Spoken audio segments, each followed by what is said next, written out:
Hey everybody, what's up? I don't think I've mentioned this before, but I'm actually trying to learn 3 languages. The first one is Japanese, the second one is Spanish, and I would like to talk about those more in the future, but let me get on to the last one today. You crazy mother...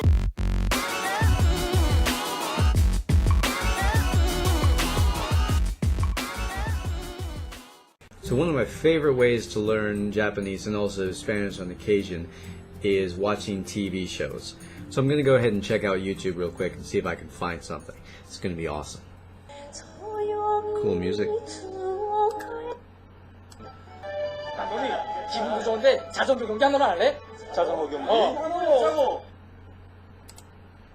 I can't understand any of that. 그것은 언제나 No idea what they're saying. Ugh, that was way too hard.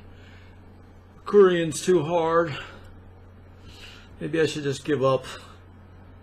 No, I'm not going to give up. But actually today what I'd like to do is show you another learning theory from a Russian psychologist that will help you to improve your language progress. So there was this Russian psychologist named Leo Vygotsky, who you can see here looking all handsome. He unfortunately died way too early, but before he passed, he developed a theory called ZPD, which stands for Zone of Proximal Development. So the Zone of Proximal Development is a concept meant to refer to the difference between what the learner can actually do and what the learner can potentially do if, for instance, they had some assistance. Now in education, this concept was really important because prior to Vygotsky, intelligence was measured by what students already knew, or in other words, what knowledge was already contained in their heads, rather than their potential to develop further knowledge. Okay, you may be thinking, so what? How does this apply to me, the language learner? Well, as you could see with my venture into YouTube in order to learn Korean, it is important for the language learner to know what their actual ability is, what their potential ability is, and also what is beyond their potential ability. I sometimes see new language learners get a little carried away with all their dreams and aspirations and get all gung-ho and think, I'm going to master this language in 3 months. And so they start getting into material that's just way too advanced for them, and more often than not, they wind up frustrated and learning very little to nothing. Now, with the proliferation of polyglots all over the internet, I can see why it'd be easy to get all inspired and excited about mastering a bunch of languages really quick. But it's still important for us to work off of what we already know. So under this concept, how does learning work? Well, essentially you're going for that proximal development. You want to develop your potential, not just get stuck on what you already know. So 2 researchers named Tharp and Gilmore came up with a 4-stage process for how to develop yourself as a learner. In the first stage, you want to find someone who knows more than you. Now, traditionally, this would be a teacher, and you would be a student in a classroom, but it doesn't have to be, particularly in the form of language learning. A person who knows more than you could still be a teacher, but it could also just be a native speaker, or it could be a fellow learner who is at a higher level than you, or if you don't have that kind of resource, it could be a book or a movie or something like that.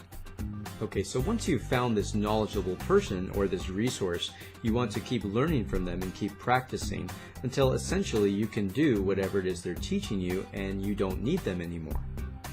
Okay, but that's only the second stage. The third stage is you still have to practice it until it becomes automatic for you. So once you can, for example, say those sentences or have that conversation without really needing to think about it consciously, then you're on to the third stage. However, the brain's kind of a funny thing. It has a tendency to forget stuff.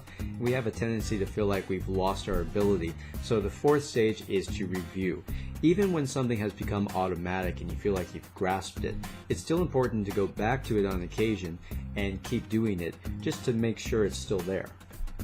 Okay, so what can you do with this idea right now? Well, there's this one dude who has a YouTube channel called Japanese in a Year, and I really like one of his early videos where he sits down and he makes an actual assessment of what he knows. So if you're a beginner, that's something you can do right now. You don't have to do it on video, of course, but you can grab a piece of paper or something, or maybe a recorder, and just say or write down what you know in the target language, even if it's just little vocabulary or phrases or sentences. So once you've got that finished, what you do is say, okay, what do I not know that I want to know? And you make a list of those things. That would be your area of proximal development. Hey YouTube. Actually, the video I was making turned out way too long, so I'm going to take a break here, and I will post the second part in the very, very near future. So please definitely check that out. It's got a lot more information regarding this theory, this approach to learning that I think will help everybody out quite a bit. In any case, thanks so much for checking this video out. As usual, if it was useful, please give it a like. If you have any questions or requests, please feel free to leave a comment or send me a message. If you'd like to see tons more videos like this in the future, please subscribe. Take care, everybody. Good luck with your language studies. Peace. Plotting for the best, yeah, I'm plotting for the best. Coming straight from the dirt, I'm sprouting up a stem. Here I come, your success, where you at?